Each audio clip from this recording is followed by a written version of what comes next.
Hello friends, talk up तक में आपका स्वागत है। आज मैं आपके सामने जो बजट आने वाले हैं उसमें 25 शेयर पे इन्वेस्टर की ध्यान पे रहने वाले हैं। तो 25 शेयर जो निवेशक अपनी नज़र पे रख सकते हैं, वो आपके सामने मैं आज लेके आया हूँ। जैसे 1 फरवरी को बजट आने वाला है, उस बजट में कई सारी उम्मीदें जुड़ी है।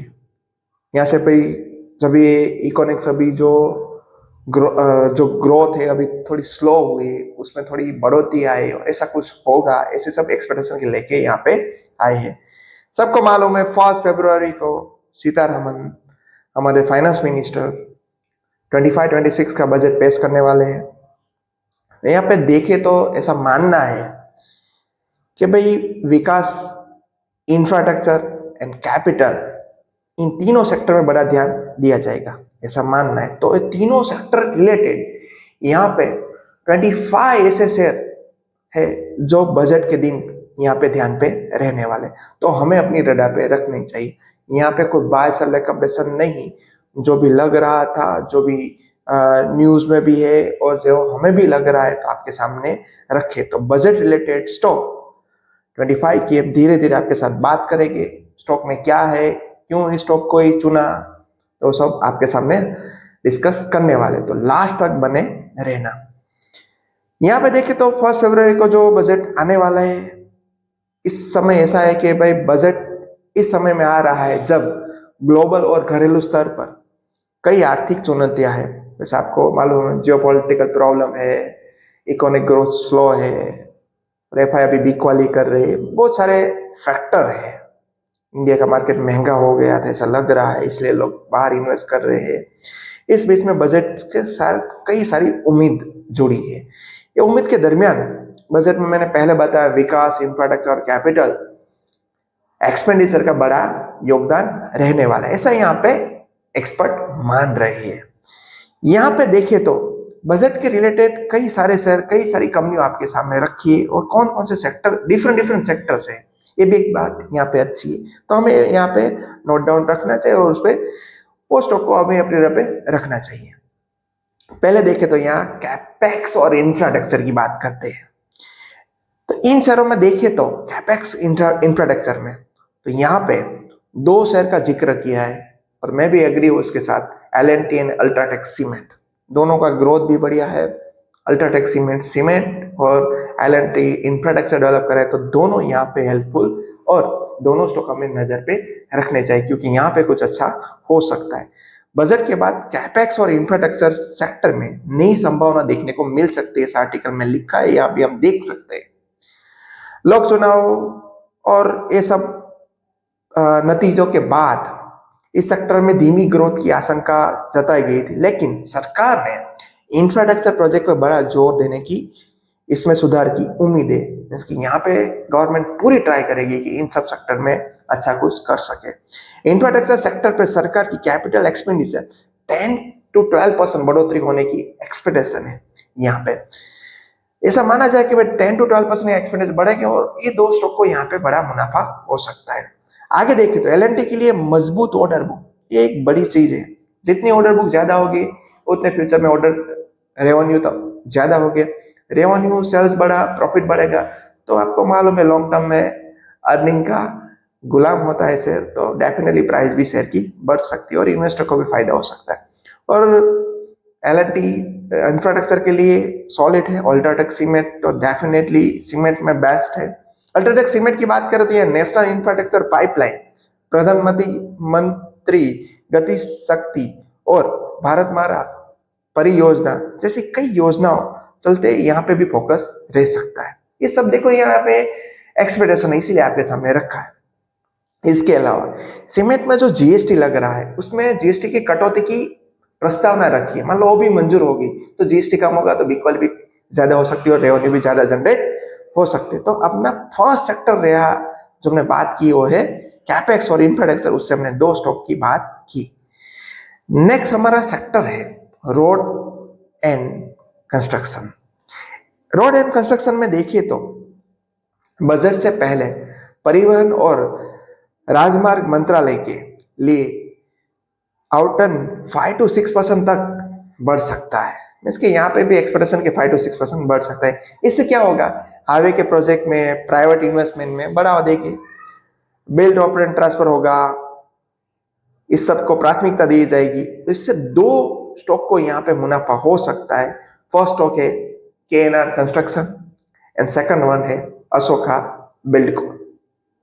इन दोनों स्टॉक को यहाँ पे रडार पे रखना है, यहाँ पे अच्छे प्रॉफिट बन सकते हैं ऐसा मानना है। हालांकि अभी यहाँ पे देखें तो KNR कंस्ट्रक्शन और अशोका बिल्डकॉन को मूर्त की नीतियों के फायदे मिलने की भी संभावना है। हालांकि भूमि अधिग्रहण और नियामक की बाधाओं के कारण शॉर्ट टर्म में चुनौतियां बन सकते हैं। सब बोल सकते हैं भाई ये दोनों स्टॉक शॉर्ट टर्म में नहीं मतलब लॉन्ग टर्म में अच्छा रिटर्न दे सकते। बाजार में जो बजट ने इस हिसाब से कल इसके 1 फरवरी को बात की। तो आज का हमारा नेक्स्ट सेक्टर है पावर सेक्टर। पावर सेक्टर में भी दो स्टॉक दिए, वो भी हमें अपने पे रखने हैं। देखो पावर सेक्टर में शॉर्ट टर्म में मांग की मंदी का सामना करना पड़ रहा है। अभी ये सब सरकार के लिए मुख्य फोकस बना हुआ है कि भाई कैसे इसकी डिमांड बढ़ाए। पिछले साल बजट में मंत्रालय ने 20,502 करोड़ की रुपए की लिए आवंटित किए थे और उसके पिछले साल मुकाबले में 16% अधिक था। अब देखते हैं लास्ट ईयर से 16% लास्ट ईयर ज्यादा था। इस बार बजट में कुछ ऐसी ऐलान का अनुमान है, इसके लास्ट 2 ईयर की बात करें तो 16% बढ़ा है। तो यहाँ भी ऐसे कुछ डिमांड ऐसे एक्सप्रेशन है सॉरी कि भाई 16% जी और अराउंड कुछ बढ़ सकता है। तो इसको भी यहाँ पे फायदा होगा। खास करके रिन्यूएबल एनर्जी को जुड़े कदमों को गवर्नमेंट कुछ ना कुछ अच्छा कर सके। यहाँ पे देखे जा रहा है कि भाई 13% CAGR से के ए सेक्टर ग्रोथ हो पाएगा। इनके लिए दो स्टॉक यहाँ पे हम दिए हैं। फर्स्ट है सीमेंस एंड नेक्स्ट है थर्मेक्स। ये हमें अपनी रडार पे रखना है। ये पावर सेक्टर से दोनों से है और सीमेंस और ट्रांसमिशन पाइपलाइन की बढ़ोतरी का लाभ मिल सकता है। थर्मेक्स को इंफ्रास्ट्रक्चर और इंडस्ट्रियल कैपेक्स की अनुमति लाइक 13% CA जैसे बढ़ सकता है, उसका फायदा हो सकता है। नेक्स्ट हमारा सेक्टर है डिफेंस सेक्टर। डिफेंस में तो दोनों स्टॉक मेरे फेवरेट स्टॉक है और बढ़िया रिटर्न भी दिया है अभी तक और आगे भी रिटर्न अच्छा दे सकते हैं क्योंकि अभी अच्छे वैल्यूएशन अट्रैक्टिव वैल्यूएशन मिल रहे हैं। यहाँ देखिए तो 25 को सरकार ने डिफेंस सेक्टर के लिए 25 को सुधारों का साल घोषित किया है और इस तहत आधुनिकीकरण और स्वदेशीकरण को जोर दिया है। मीन्स के अपने इक्विपमेंट यहाँ पे यूज करो मैक्सिमम ऐसी यहाँ पे बात हुई। डिफेंस बजट में इस बार इलेक्ट्रॉनिक्स, सैन्य वाहनों और विमानों पर अधिक खर्च जाने की संभावना है, जिससे डिफेंस मैन्युफैक्चरिंग जो यूनिट कर रहे कंपनी कर रहे थे उसको फायदा हो सकता है। यहाँ पे दो कंपनी रखी है। फर्स्ट है HAL जिनकी फाइनेंशियल 24 की ऑर्डर बुक देखो आप 40,000 करोड़ थी, नए ऑर्डर मिले थे और फाइनेंशियल 25 की बात करें तो ये आंकड़ा 60,000 के पार हो सकता है, ऐसी एक्सपेक्टेशन है। वही और दूसरा स्टॉक देखे तो BEL जो भारत इलेक्ट्रॉनिक लिमिटेड, बढ़िया शेयर, उसका रिजल्ट भी आया और आप इस मैंने फुल वीडियो भी हमारे चैनल बने आप जाके देख सकते हो। डिफेंस मार्केट में पिछले 4 सालों में बाजार में लगातार बढ़ रही है और वित्तीय वर्ष में इसके लास्ट है 24 में 12.8% तक पहुंच गए थे। डिफेंस सेक्टर में ये दो कंपनी बड़ी भूमिका बना रही है। तो दोनों कंपनी को हमें पे रखना चाहिए, HAL and second one BEL। Next अपना सेक्टर है प्यारा sector railway sector. Railway sector में 3 स्टॉक दिए तो हमें अपने दाव पे रखना है। रेलवे सेक्टर में 15 to 18% तक आगे के बजट से यहाँ पे बढ़ोतरी हो सकती है, ऐसा अनुमान है।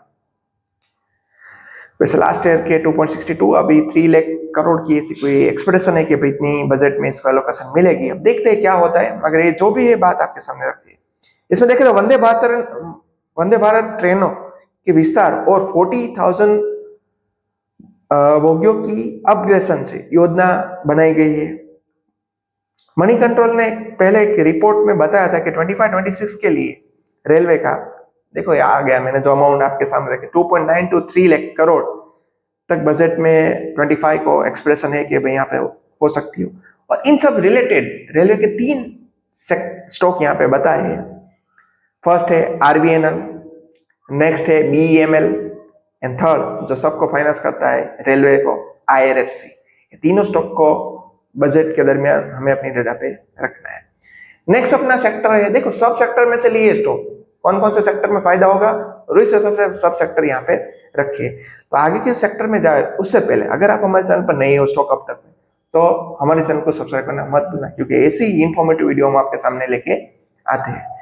नेक्स्ट सेक्टर है रियल एसेट। रियल एसेट में देखिए तो बढ़ती निर्माण लगात और किफायती आवास की पुरानी परिभाषा के कारण यह सेक्टर के मुश्किलों सामना कर रहे हैं। मगर सरकार अगर बजट में हाउसिंग परियोजना में बढ़ावा देने के लिए किफायती आवास की मानदंडों को बदलाव करे, टैक्स में अधिकतम छूट दे, सब्सिडी और इंडस्ट्री का दर्जा देने से जैसे कदम उठाए, सब्सिडी दे, तो इस सेक्टर में राहत मिल सकती है। जो इस सेक्टर को राहत मिली तो यहाँ पे 3 स्टॉक दिए हैं और रॉकेट बन सकते हैं। फर्स्ट देखें तो पीएनबी हाउसिंग और आवास फाइनेंस जैसे शहरों में इन पॉलिसी का बेटर फायदा हो सकता है।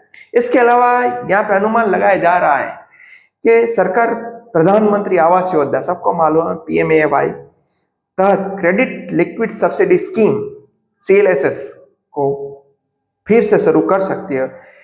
यह इस सेक्टरों में मांग बढ़ा सकती है, इसीलिए हमें ए स्टॉक 3 स्टॉक है, वैसे 2 दिए, पीएनबी हाउसिंग, इसका तो रिजल्ट भी बढ़िया था, नेक्स्ट आवास फाइनेंस और थर्ड वन है ओबरॉय रियलिटी।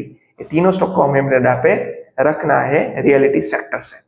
नेक्स्ट अपना सेक्टर है एफएमसीजी और कंजम्पशन सेक्टर, उसको कैसे भूल सकते, उससे बिना कहाँ चलेगा। तो इस सेक्टर में भी देखिए तो कंजम्पशन को बड़ा बदलाव देने के लिए जरूर है लोगों के पास खर्च करने के लिए अधिक रकम बचे। इसके लिए क्या करना पड़ेगा, टैक्स में कुछ चेंजेस करने पड़ेंगे। इसके लिए सरकार को टैक्स कटौती करनी पड़ेगी और स्टैंडर्ड डिडक्शन जैसे सैलरी में जो सब कुछ है 50,000 उससे बढ़ाना पड़ेगा।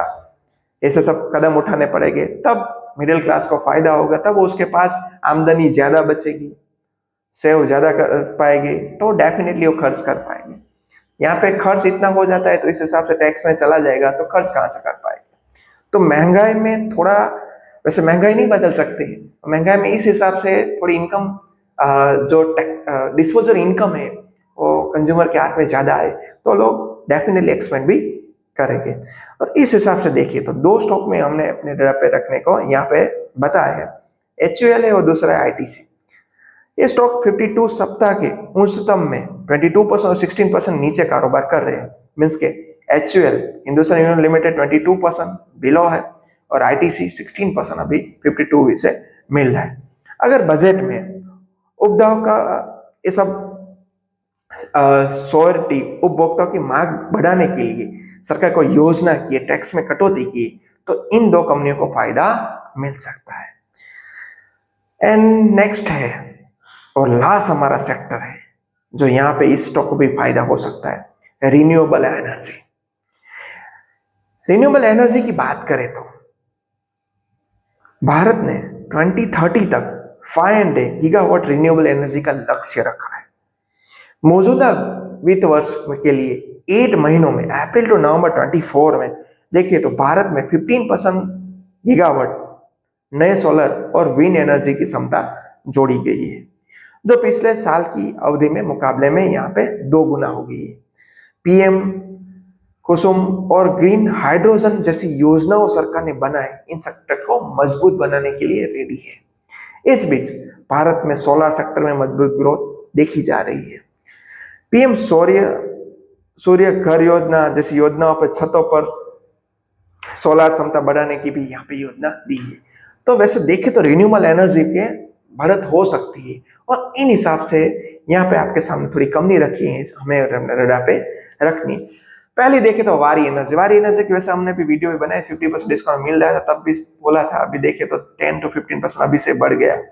नेक्स्ट है INOX wind, next NTPC green, next Adani green energy, and last Borosil renewable. ये सब रिन्यूएबल एनर्जी के स्टॉक है, तो इसे भी हमें अपने डा पे रखना चाहिए।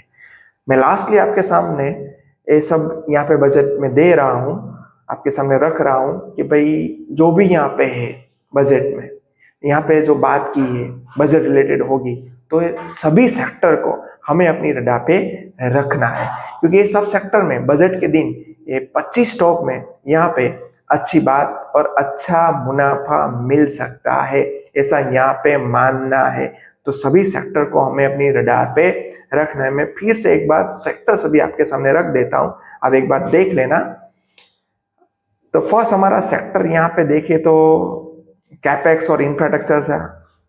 सेकंड जो सेक्टर था वो देखने को मिला रोड इंफ्रास्ट्रक्चर का, रोड एंड कंस्ट्रक्शन का। नेक्स्ट सेक्टर था द पावर सेक्टर था, नेक्स्ट सेक्टर डिफेंस सेक्टर था, नेक्स्ट रेलवे सेक्टर था, और नेक्स्ट रियल एसेट था, और नेक्स्ट एफएमसीजी, एंड लास्ट में रिन्यूएबल।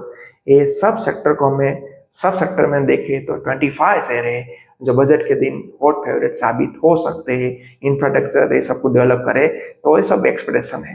तो जो 25 स्टॉक 25 स्टॉक थे जो बजट के दिन रॉकेट बन सकते हो आपके सामने रखे। हमारे यहाँ कोई बाय सेल रिकमेंडेशन नहीं। Thank you. और ऐसी इंफॉर्मेटिव वीडियो के लिए हमारे चैनल को लाइक शेयर सब्सक्राइब करना मत भूलना।